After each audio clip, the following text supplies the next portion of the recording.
What to do, what to do.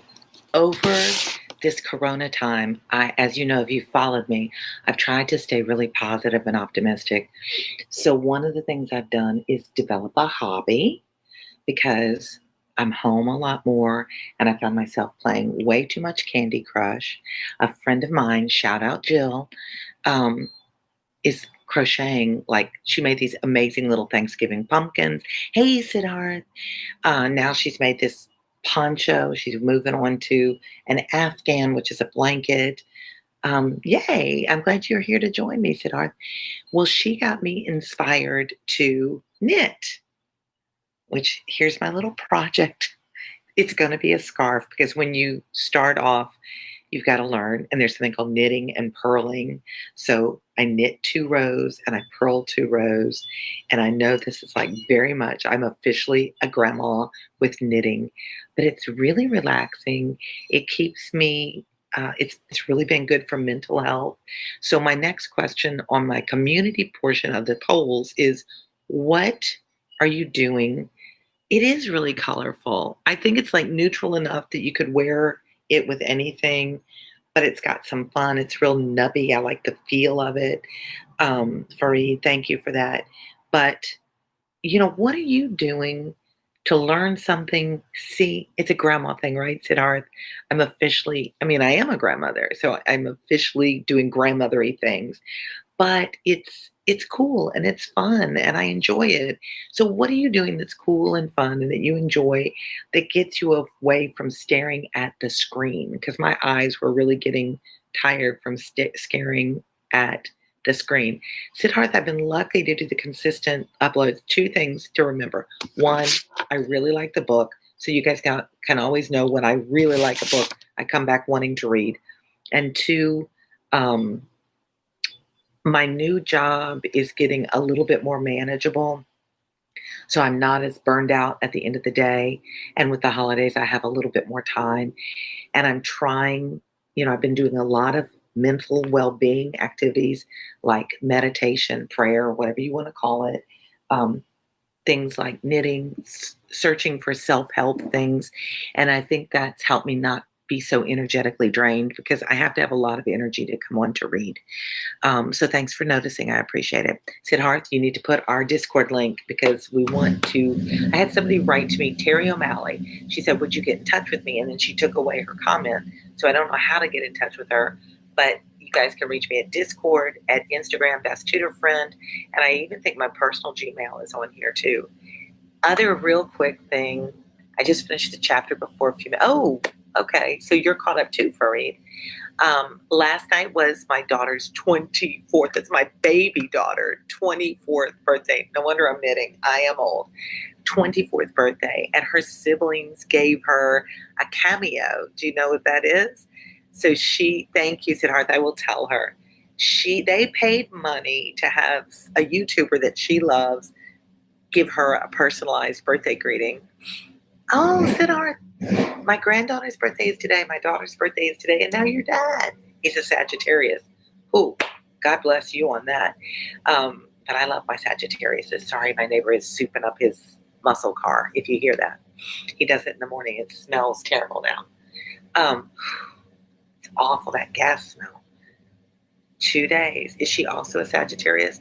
My daughter's boyfriend is also a Sagittarius, and that is a volatile couple, 2 Sagittarius. I don't know if you believe in astrology, but it's interesting to me. Now, where was I going with that? Oh, the cameo. So Meg Stalter, do you guys know? Shout out to Meg Stalter. She did a phenomenal job on the cameo. She did 2 because my daughter's best friend had a cameo from her, and my kids did the cameo for my daughter. So she had 2 cameos from this YouTuber that she adores. She's on Twitter too. She's hilarious, Meg Stalter. A lot of people don't get her. I mean, I'm older. I kind of don't get her sometimes. She's hilariously funny, and she did a fabulous cameo. So if you follow her and you're thinking about getting a cameo, you want one from a friend or something like that, she did a fabulous. It was really funny. It was really personalized. It took time. It was clever. It was witty. This whole new cameo concept to me is blowing my mind. And I was talking, happy birthday to your parents. Um, if you are worried about what you're going to do in the future, my brother, who teaches at University of Chicago Booth School of Business Entrepreneurship, he's a brainiac, and we were talking about what the future is going to be like for your generation. What did you never ask? Oh, did your daughter watch the movie, the Indian one? I gave it to her. I said, "Oh, that's a good question. We're going to spend Thanksgiving together, and I will recommend her to do that again." Um, my 80. So my brother and I were talking about the jobs of the future. Like, who would say, when I grow up, I want to be a cameo star or a fans only star? I'm not supporting fans only, but there's this whole alternate way to make money for your generation that's going to be completely different than what my generation, my brother's generation, and how to be your own business person. Interesting future. All right, I'm 6 minutes in. Somebody that's good at that, put the marker for when I start to read. Let's read Jane Austen's Everyman's Library. Guys, we are past halfway through. We're on page 183, chapter 35. Completely different future for y'all. Absolutely, completely different. And so the other thing I'm doing with my kids, I'm going to Dollar Tree after this to buy a bunch of crap. It's really crap. And everybody's going to leave with a handmade Christmas ornament or decoration for their home, because I saw all these really cool Instagram, probably TikToks, on how to make fun Christmas decorations at Dollar Tree. So shout out to Dollar Tree. Remember, I don't monetize, so anything I talk about is just for my world. All right, page 183. Oh, I'm going to die from that exhaust smell. My neighbor, don't love him. Elizabeth awoke the next morning to the same thoughts and meditations. He's so annoying, isn't he? Sorry, those of you that love muscle cars. Timothy McInerney. He makes everything. Oh, Timothy, thank you for taking the time. You're a new name to me. What book are you reading? Elizabeth awoke the next morning to the same thoughts and meditations, which had at length, remember, Darcy we had a real big plot twist. Darcy just asked her to marry him, and she turned him down flat. She could not yet recover from the surprise of what had happened. It was impossible to think of anything else, and totally indisposed for employment. She resolved soon after breakfast to indulge herself in air and exercise. She was proceeding directly to her favorite walk when the recollection of Mr. Darcy's sometimes coming there stopped her, and instead of entering the park, she turned up the lane which led her farther from the turnpike road. The park paling was still the boundary on one side, and she soon passed one of the gates into the ground. After walking 2 or 3 times along that part of the lane, she was tempted by the pleasantness of the morning to stop at the gates and look into the park. The 5 weeks she had now passed in Kent had made a great difference in the country, and every day was adding to the verdure of the early trees. I think verdure is a greenness, but one of y'all, if you're out there, could you look up Verdue, verdure? Oh, do you notice the sparkles on my face? My little granddaughter wanted to make me up last night, and whatever my granddaughter wants, I give her. I sat there and was at the end was covered in sparkle makeup. Like all of me was, I looked like an alien from an alien movie, sparkly all over. And you can't get sparkles off easily. Their eyes were watching God. Timothy, I love that book. It's a tough read. Stay with it. It's well worth it. It's a great story. So when you grow up and you're a grandparent and your granddaughter wants to put sparkles all over my daughters were all like, Mom, don't let her do that. This stuff is so sparkly, you'll never get off. Said, if it makes her happy, let her sparkle me, because she sparkles me. Her little personality is sparkling. Lush green vegetation. I thought it had to do with green. Thank you for that phrase. So she's in this park that's very, very green, and every day was adding to the verdure of the early trees. She was on the point of continuing her walk when she caught a glimpse of a gentleman within the sort of grove which edged the park. He was moving that way, and fearful of its being Mr. Darcy, she was directly retreating. But the person who advanced was now near enough to see her, and stepping forward with eagerness, pronounced her name. She had turned away, but on hearing herself called, though in a voice which proved it to be Mr. Darcy, she moved again towards the gate. He had by that time reached it also, and holding out a letter which she instinctively took, said, with a look of haughty, like this, haughty is you think you're better than them, high composure. I've been walking in the grove some time in the hope of meeting you. Will you do me the honor of reading that letter? And then with a slight bow, turned again into the plantation and was soon out of sight. So he intentionally waited to find her to give her this letter.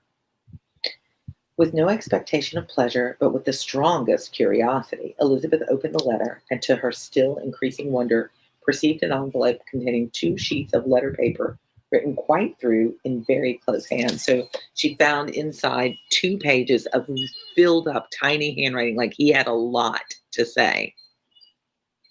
By the way, for read on the where I ask you to look it up, when you guys are reading, if you are wanting to improve your SAT and ACT scores, that's one of the things I really encourage. Read and then stop, especially if you're on electronic, you can just click it. That's what I tried to do with my book. I can't click a book. It doesn't give me the dictionary. But you can go straight to find what the word is, and that helps you build your vocabulary by reading. So it's a good technique. 20 minutes a day, read. It really helps SAT and ACT. So he's written up this letter. It's just chock-a-block full of words. The envelope itself was likewise full. Pursuing her way along the lane, she then began it.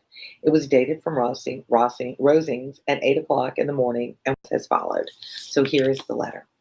Be not alarmed, madam, on receiving this letter by the apprehension of its containing any repetition of those sentiments or renewal of those offers which were last night so disgusting to you. I write without any intention of paining you or humbling myself by dwelling on wishes which, for the happiness of both, cannot be too soon forgotten, and the effort which the formation and the peruse. Hi, Boss Sam. Hey, Evan, I was thinking about you yesterday. I lost track of you.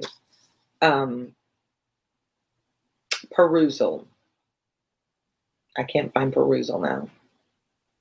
Of this letter must occasion should have been spared had not my character required it to be written and read. You must, therefore, pardon the freedom with which I demand your attention. Your feelings, I know, will bestow it unwillingly, but I demand it of your justice. To be fair, you need to read my letter. 2 offenses of a very great nature, and by no means of equal magnitude, you last night laid to my charge. The first mentioned was that, regardless of the sentiment of either, I had detached Mr. Bingley from your sister, and the other, that I had, in defiance of various claims, in defiance of honor and humanity, ruined the immediate prosperity and blasted the prospects of Mr. Wickham. So he said, you accuse me of 2 things, and I want to answer to your accusation. Willfully and wantonly to have thrown off the companion of my youth, the acknowledged favorite of my father, a young man, he's talking about Wickham, a young man who had scarcely any other dependence than on our patronage, and who had been brought up to expect its exertion, would be a depravity to which the separation of 2 young persons, whose affection could be growth of only a few weeks, could bear no comparison. The 2 things you say I did wrong. One, destroying the life of a childhood friend is not equal to me discouraging a love affair of 2 strangers. Agree or disagree? What do you think? So let's keep reading.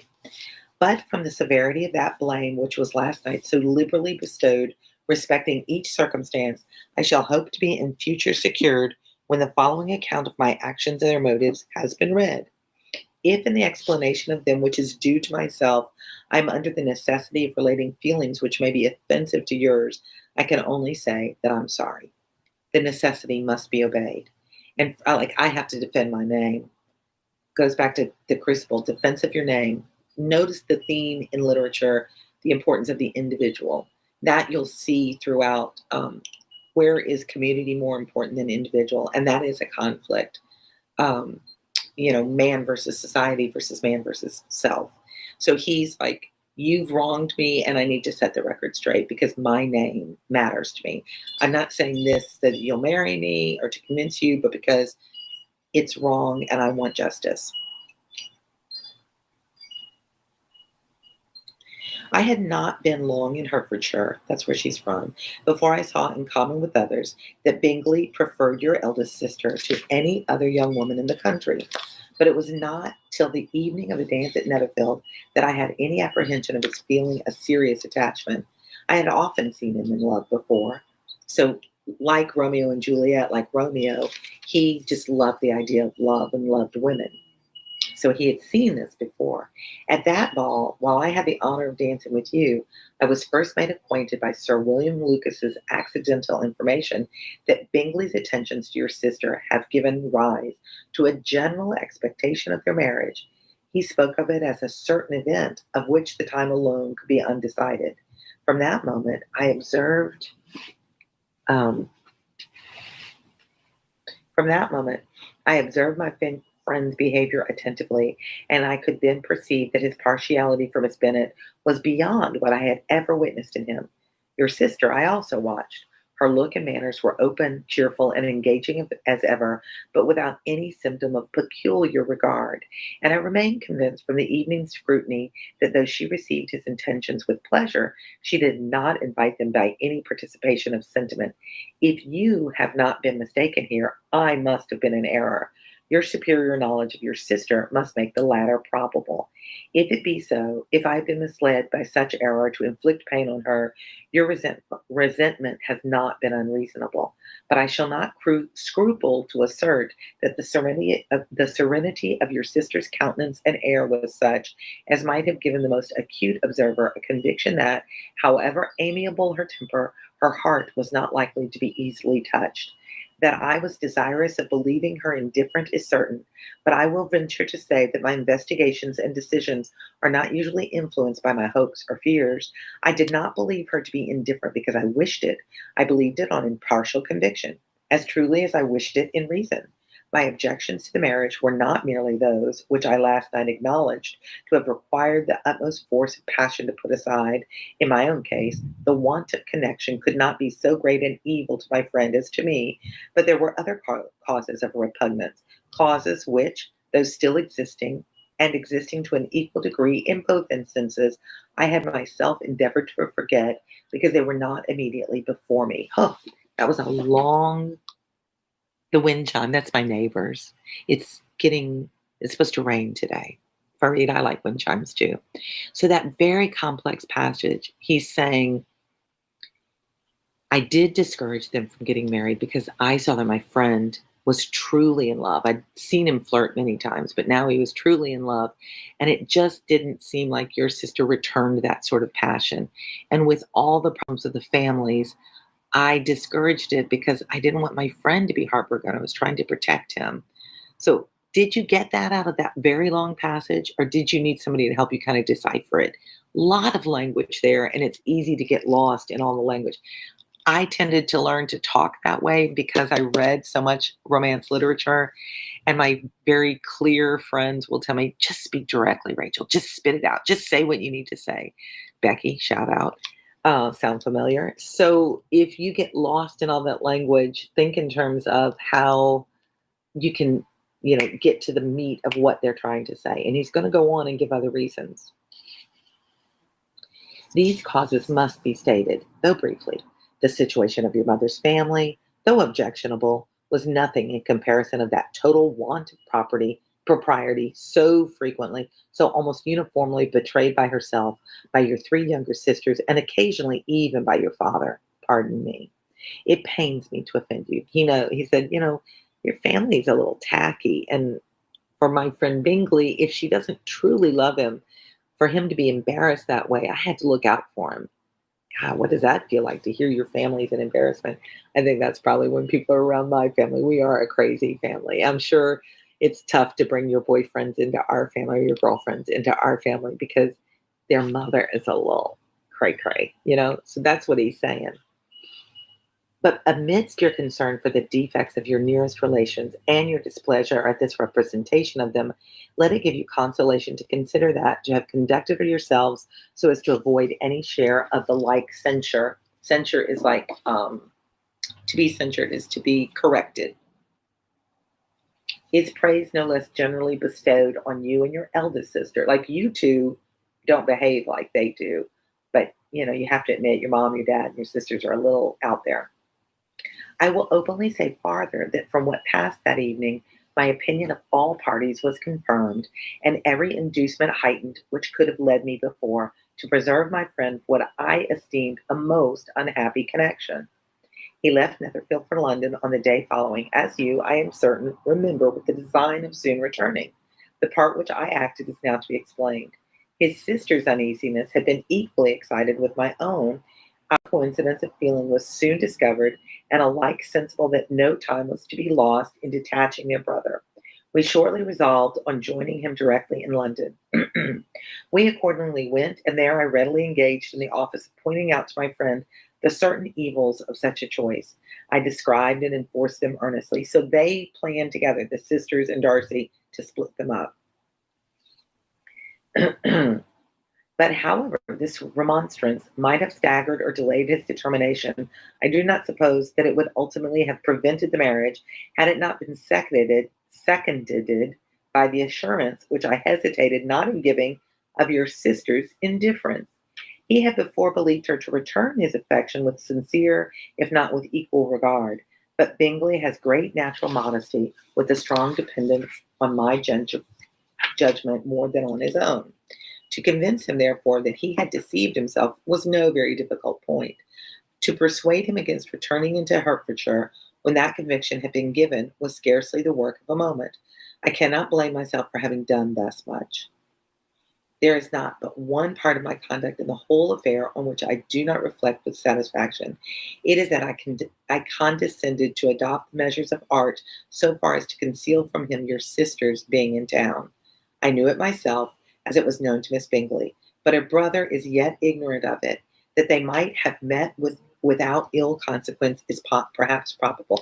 So Bingley accepted all of this because he didn't have a lot of self-confidence, and he accepted that this beautiful girl, Jane, didn't really love him in return. And if she did really love him, she would have done more to pursue the relationship. So there was just a misunderstanding between the two of them. Both of them loved so deeply, they didn't want to risk. And so Bingley was kept from knowing that Jane was indeed in London. So the Bingley sisters and Darcy all knew that Jane was visiting the aunt in London, but Bingley himself did not know that. Oh, the wind just blowing things down. You see that big gust of wind. Feels great, though. It was just my granddaughter's bubbles that fell. Nothing breakable. So we see this misunderstanding that is so classic in plot twists. Perhaps this concealment, this disguise, was beneath me. It is done, however, and it was done for the best. On this subject, I have nothing more to say, no other apology to offer. If I have wounded your sister's feelings, it was unknowingly done, and though the motives which govern me may to you very naturally appear insufficient, I have not yet learnt to condemn them. My reason for doing it was to protect my friend, and I stand by that, because I didn't believe your sister loved my friend, which was not his business, right? With respect to that other, more weighty accusation of having injured Mr. Wickham, I can only refute it by laying before you the whole of his connection with my family. Of what he has particularly accused me, I am ignorant, but of the truth of what I shall relate, I can summon more than one witness of undoubted veracity. Truth. Veracity is truth.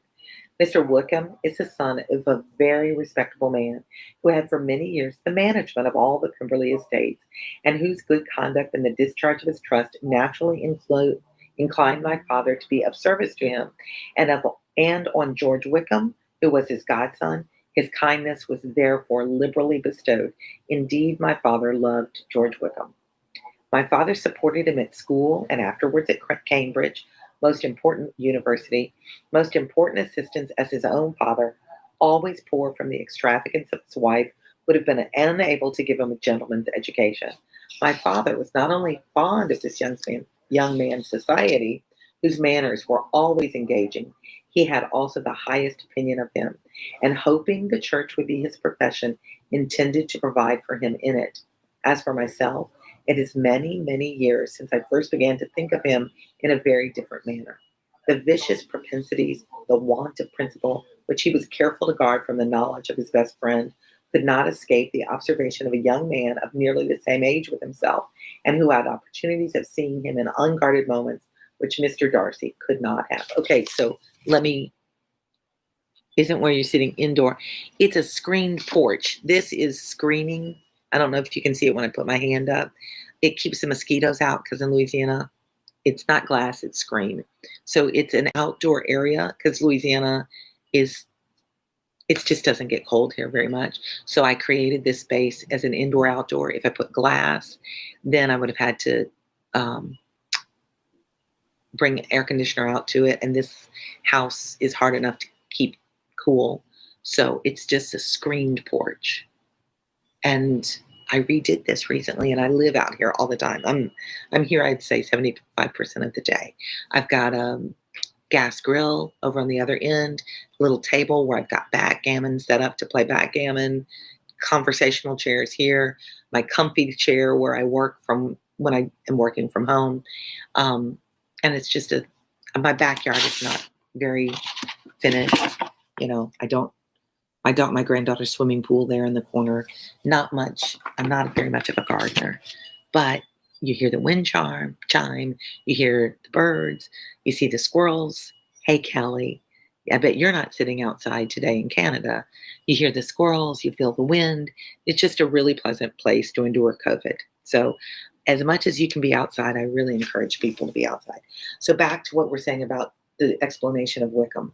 So Darcy is saying, we were peers. We were the same age. And there are a lot of young people. Guys might have friends like this. They know how to kiss up to the parents, and they are always so goody two-shoes and so nice. And they're the ones that are saying, let's go out and get wasted. Let's go out and party. Let's go out and let's cheat on the test. They're the ones that are, not bad, but the kids that you question if they're going to make the ethical decision, if they're going to make, they're gossiping about their friends, that sort of thing. So you see their true personality. But when they're around the teachers or the parents, they're just like, oh, yes, ma'am. Absolutely. Let me get that door for you. And that is how Wickham was with Darcy's father, Mr. Darcy. And so Darcy knew Wickham's real nature, and he didn't trust him. He didn't think a lot of him, even though they were raised as dear friends. It adds even another motive. No, I left off. Here again, I shall give you pain, to what degree only can tell. But whatever may be the sentiments which Mr. Wickham has created, a suspicion of their nature shall not prevent me from unfolding his real character. It adds even another motive. My excellent father died about 5 years ago, and his attachment to Mr. Wickham was to the last so steady that in his will he particularly recommended it to me to promote his advancement in the best manner that his profession might allow. And if he took orders, became a clergyman, a pastor, desired that a valuable family living might be his as soon as it became vacant. There was also a legacy of £1,000 money. His own father did not long survive mine, and with half a year from these events, Mr. Wickham wrote to inform me that, having finally resolved against taking orders, meaning he wasn't going to be a priest. He to take your orders means to accept the position of the job. Well, hello, dog. Where did you come from? There's a big, beautiful black Labrador in my backyard. Who do you belong to? That's why I have the screened-in porch. And it's snowing in Canada. Do you need to go to your family? You just exploring, just looking around. I'm a little scared of dogs. Do you know that about me? I got bitten when I was an adult, and it kind of scared me a little. But Labradors are usually pretty sweet, so you never know what's going to happen in a live read, do you? So Wickham decides, I don't want to be in the religious service to take his orders, to commit to it. And so he's not doing what Mr. Darcy, the elder, wanted.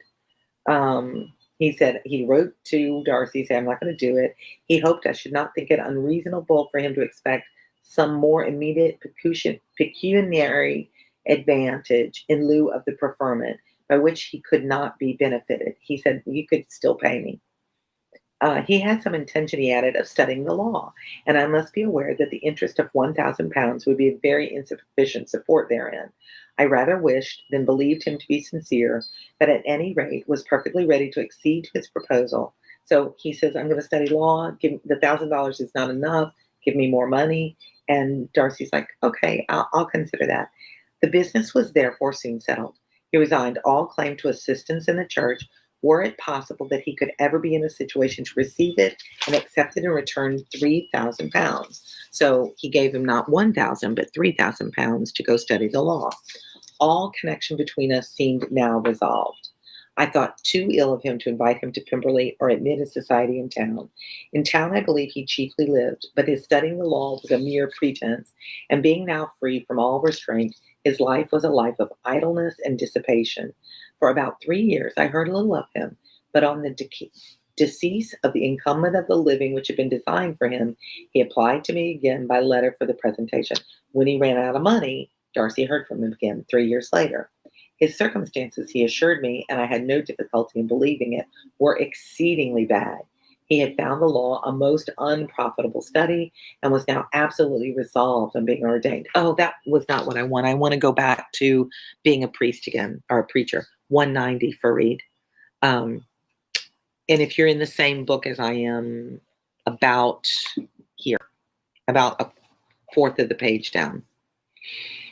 He had found the law a most unprofitable study and was now absolutely resolved on being ordained, if I would present him to the living in question, of which he trusted there could be little doubt, as he was well assured that I had no other person to provide for, and I could not have forgotten my revered father's intentions. You will hardly blame me for refusing to comply with his entreaty or for resisting every repetition of it. His resentment was in proportion to the distress of his circumstances, and he was doubtless as violent in his abuse of me to others as in his reproaches to myself. So he talked bad about me, and I'm like, I don't think he should be a pastor. He doesn't show the character for that. And he already made his decision. He needs to live with it. After this period, every appearance of acquaintance was dropped. I didn't even act like I knew him anymore. How he lived, I know not. But last summer, he was again most painfully obtruded on my notice. I must now mention a circumstance which I would wish to forget myself, and which no obligation less than the present should induce me to unfold to any human being. Having said thus much, I feel no doubt of your secrecy. My sister, who is more than 10 years my junior, was left to the guardianship of my mother's nephew, Colonel Fitzwilliam, and myself. About a year ago, she was taken from school and an establishment formed for her in London, and last summer she went with the lady who presided over it to Ramsgate, and thither also went to Mr. Wickham, undoubtedly by design, for there proved to have been a prior acquaintance between him and Mrs. Young, in whose character we were most unhappily deceived. Now 191 the top. And by her connivance and aid, he so far recommended himself to Georgiana, Darcy's little sister, whose affectionate heart retained a strong impression of his kindness to her as a child, that she was persuaded to believe herself in love. He got her to fall in love with him, and to consent to an elopement. Ooh, very scandalous in that day. She was then but 15 years old, which must be her excuse. And after stating her imprudence, I'm happy to add that I owed the knowledge of it to herself. I joined them unexpectedly a day or two before the intended elopement. Do you want to see the dog? She is dog. Hey, dog, come here. Come say hi to everybody. Well, we can't really see you. Where do you belong? I've never seen you before. Back to the front yard. Sorry for the disruption, but I'm fascinated by this dog being in my backyard. He gets there before the elopement. And then Georgiana, unable to support the idea of grieving and offending a brother whom she almost looked up to as a father, acknowledged the whole. So when she saw her brother, she's like, told him everything. You may imagine what I felt and how I acted. Regard for my sister's credit and feelings prevented any public exposure, but I wrote to Mr. Wickham, who left the place immediately, and Mrs. Young was, of course, removed from her charge.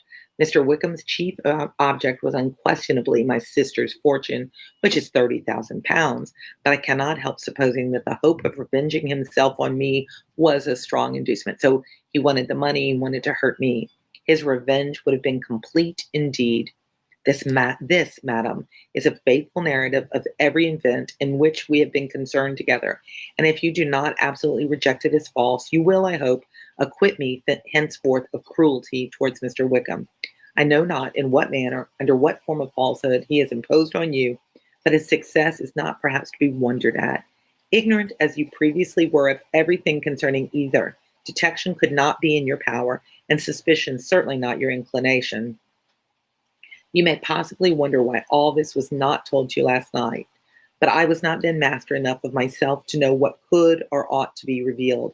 For the truth of everything here related, I cannot appeal more particularly to the testimony of Colonel Fitzwilliam, who, from our near relationship and constant intimacy, and still more as one of the executors of my father's will, has been unavoidably acquainted with every particular of these transactions. If your abhorrence of me should make my assertions valueless, you cannot be prevented by the same cause from confiding in my cousin, and that there may be the possibility of consulting him. I shall endeavor to find some opportunity of putting this letter in your hands in the course of the morning. I will only add, God bless you, Fitzwilliam Darcy. Wow. So what do you think? Do you still think Darcy's ass? Sorry, I don't know another word. An arrogant ass. Fareed, I'm glad. I'm glad you found your place. What do you think? Does that explain it? So let me just recap what the letter said. He didn't break up Jane and Bingley because he didn't think the family was good enough. He didn't believe that Jane really loved his friend, and he knew his friend really loved her. He didn't want his friend to be hurt. Does that make it forgivable? Should he have interfered? What are your thoughts there? The other point is he explains that he did indeed get raised with Wickham, and Wickham is indeed very charming and capable of making everyone believe him. But the fact of the matter was, Wickham tried to run away with a 15-year-old sister of Darcy to get her money and to hurt Darcy. And he wasn't a man of good character. Darcy had given him everything he'd asked for. He asked for his inheritance in a different way. Darcy gave it to him. He didn't spend it honorably. He's not a good guy. And so Darcy has no use for him. Does that make everything okay? What do you think is going to happen? How is that going to change things? He said, I'm not going to revisit the marriage offer. I just want my name cleared. What are your thoughts on that turn? So speaking of turn, are we at the turning point? Have we had the rising action? And now are we to the, think about your plot map. Have we hit the turning point? We certainly know a lot more about Darcy. What's going to happen next? How is this all going to resolve? Do we now like Darcy? Did you ever like Darcy? How do you feel about Elizabeth? Was she wrong in her judgment? Was she quick in her pride and her prejudice? Do you see how the name weaves into the whole story? Let me know your thoughts, comments below.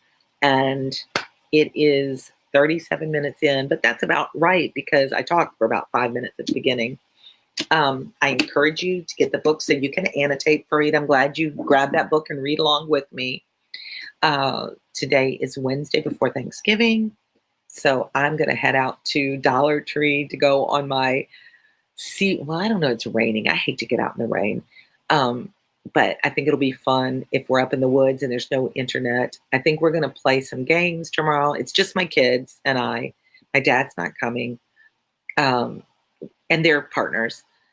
So, and my granddaughter. She's my kid.